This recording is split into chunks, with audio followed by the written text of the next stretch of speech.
Salam sejahtera, terima kasih kerana bersama dengan saya di Nazilin Unity Channel. Jangan terpengaruh dengan fatwa politik PAS. Itu nasihat daripada Mat Sabu. Presiden Amanah Datuk Seri Muhammad Sabu menasihatkan pengundi pilihan raya PRK Dewan Undangan Negeri Nenggiri untuk tidak terpengaruh dengan fatwa politik yang dikeluarkan oleh PAS. Beliau berkata demikian, kenyataan seperti menggelar parti DAP sebagai kafir harbi ketika kempen PRK itu sebelum ini boleh berubah. Bahkan katanya, fatwa parti itu sebelum ini berbeza ketika berada di bawah satu bumbung bersama dengan DAP sebelum ini. Kerana kita tahu sebelum ini, PAS pernah bekerjasama dengan DAP dalam Pakatan Rakyat. Waktu itu lain pula fatwanya, waktu itu lain pula bunyinya, waktu itu lain pula cakapnya. Tapi ketika DAP tidak bersama mereka, tidak bekerjasama dengan PAS, ada pula yang menggelar DAP adalah kafir harbi.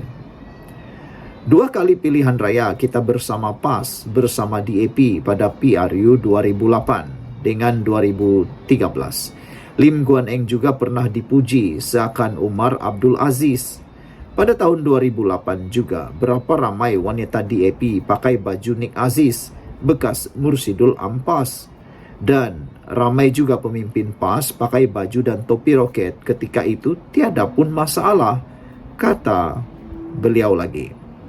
Kemudian pada tahun 2015, waktu PAS bercerai dengan DAP dan keadilan PKR, mungkin tahun depan mereka akan kata, kita berkawan dengan DAP satu rahmat kepada Allah, katanya berseloroh ketika berucap dalam majlis ceramah kelompok di Sungai Asap di Gua Musang malam semalam.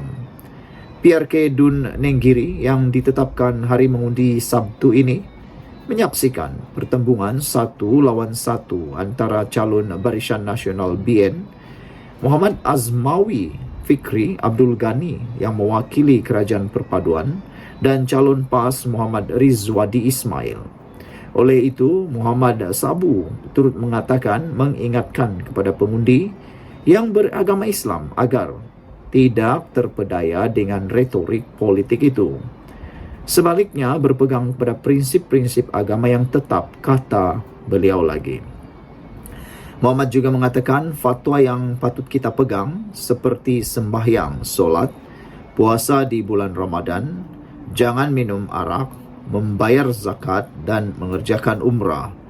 Anggaplah dengar telinga kanan, keluar telinga kiri. Fatwa-fatwa ini jangan ambil berat. Fatwa ini akan berubah setiap kali pilihan raya. Janganlah pegang fatwa ini kerana ia hanya angin lalu mengikut musim dan keadaan, katanya lagi. Sementara itu, pengarah pilihan raya Amanah Muhammad Sani Hamzan dalam ceramah kelompok yang sama berkata, seluruh jentera Amanah telah digerakkan dari seluruh negara bagi membantu kempen calon BN meraih undi pada PRK Dun Nenggiri.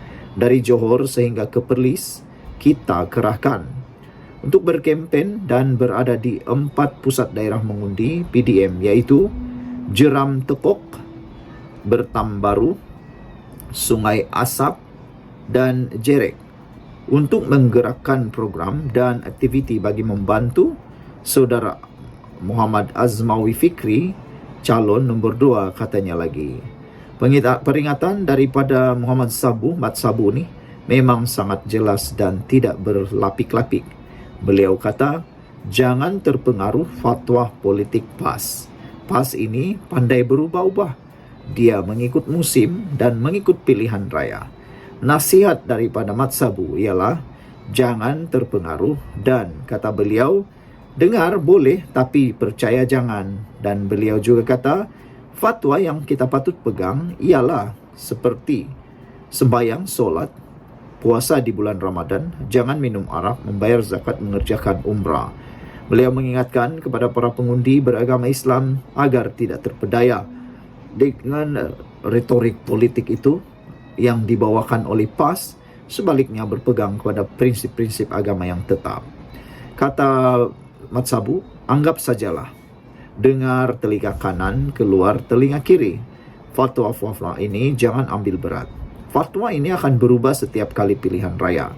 Janganlah pegang fatwa ini kerana ia hanya angin lalu mengikut musim dan keadaan, katanya. Sekian dulu untuk kali ini. Jangan lupa tinggalkan komen anda. Salam sejahtera. Terima kasih kerana bersama dengan saya di Nazilin Unity Channel. Ini keadaan terkini dan juga keputusan terkini kempen PRK Nenggiri. Sedang mendahului di PRK Nenggiri sekarang ini ialah memihak kepada Barisan Nasional. Dan dijangka oleh penganalisis politik bahawa kerusi PRK Nenggiri mungkin akan berjaya dirampas semula oleh Barisan Nasional melalui Parti UMNO. Dan ini akan menunjukkan satu sentimen yang baharu bahawa mungkin di sinilah tapak bermulanya UMNO untuk membangun dan bangkit semula.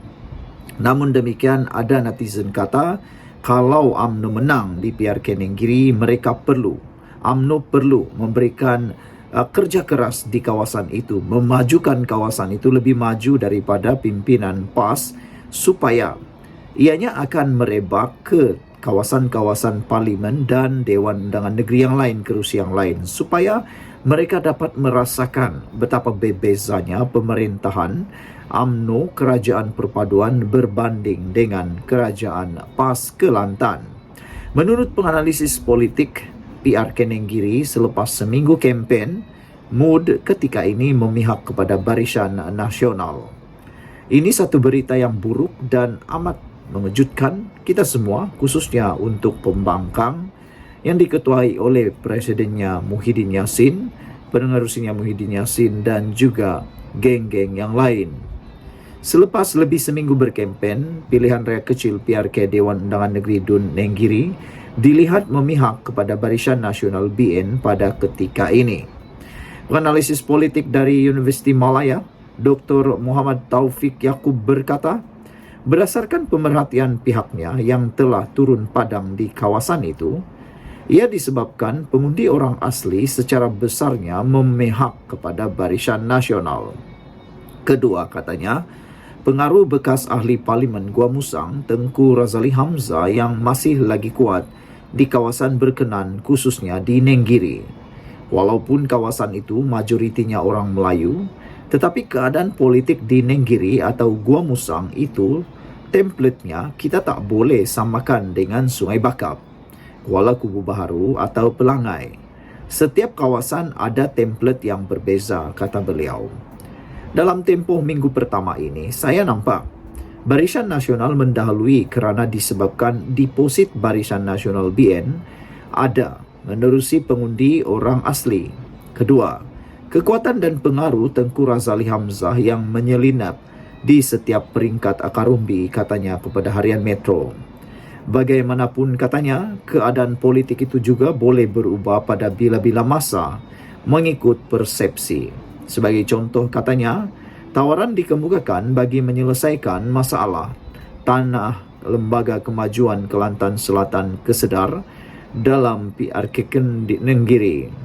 Kemudiannya kita lihat ada perdebatan itu memihak kepada setengah pihak. Contohnya, Pengarah Operasi Perikatan Nasional PRK Nenggiri, Tan Sri Anwar Musa pada awal itu agak low profile, tetapi apabila dia diserang memakai LV Louis Vuitton, jadi orang kampung nampak ia seolah-olah macam berlakon.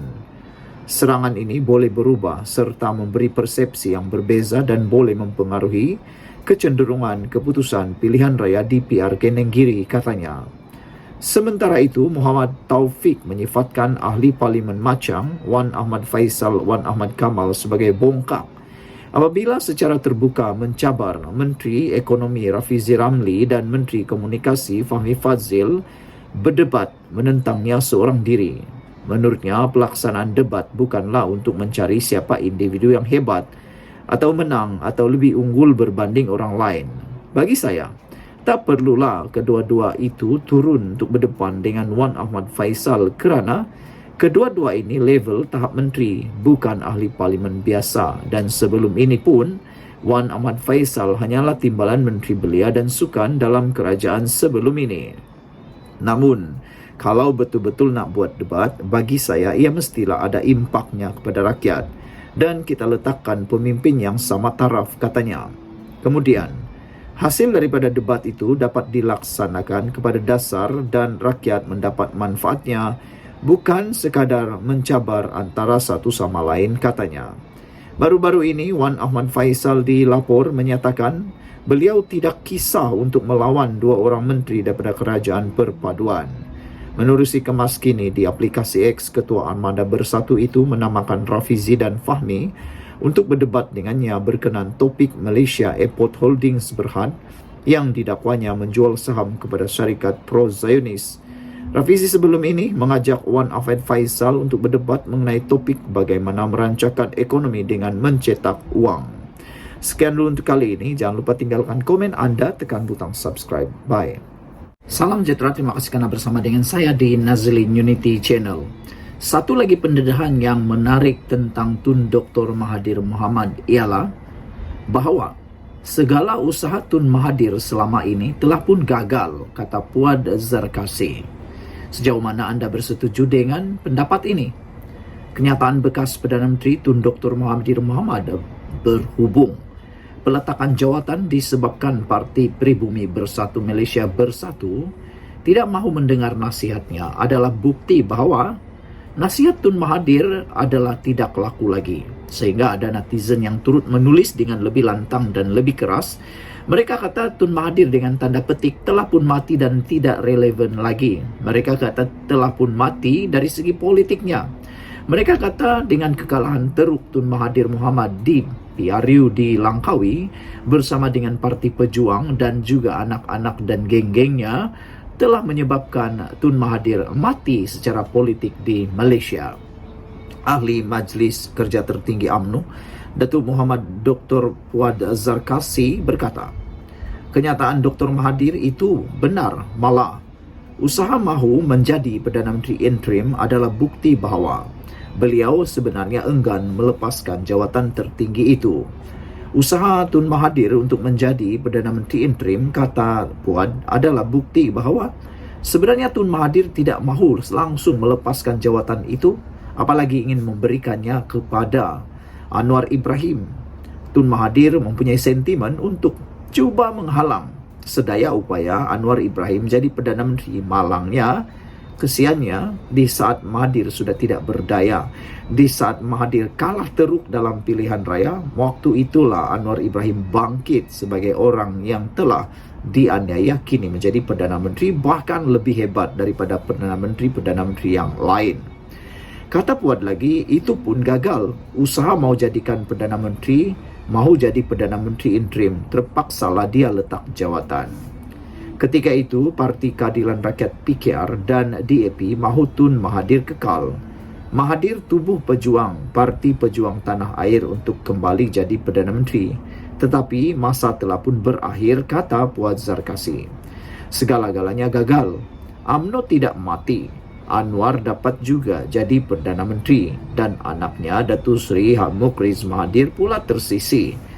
Tun Mahathir hanya berjaya, hanya satu perkara kejayaan Mahathir yang paling membuatkan ahli Parti UMNO marah, iaitu berjaya memenjarakan Najib. Sebelum ini, Dr. Mahathir menjelaskan keputusan beliau untuk meletak jawatan secara terhormat dibuat disebabkan Bersatu menolak nasihatnya, bukan ada kaitan dengan usaha untuk mengharamkan UMNO, kata Mahathir. Beliau berkata demikian susulan menjawab kenyataan Presiden UMNO Datuk Dr. Ahmad Zahid Hamidi yang mendedahkan dirinya adalah dalang utama menjatuhkan Dr. Mahathir Mohamad sebagai Perdana Menteri ketika itu dalam usaha menyelamatkan tindakan pengharaman parti tersebut. Menurut Ahmad Zahid lagi, tindakan luar biasa terbabi terpaksa dilakukan untuk menolak Dr. Mahathir yang ingin mengharamkan UMNO. Mengulas lanjut, Muhammad Puad Zarkasi berkata, Dr. Mahathir merupakan individu yang tidak gemar mengalah, namun disebabkan hal itu beliau terpaksa mengalah. Oleh itu, sumbangan Ahmad Zahid Hamidi menjatuhkan kerajaan 22 bulan Tun Mahathir dan kerajaan 17 bulan Muhyiddin serta UMNO berkongsi kuasa pada hari ini adalah benar. Tun Mahathir tidak suka mengalah, tapi kali ini dia kalah. UMNO masih ada tempat berbakti kepada rakyat. Berehatlah Tun, jasamu tetap dikenang, ujar beliau lagi. Sejauh mana anda setuju dengan apa yang dikatakan oleh Puan Zarkasi ini?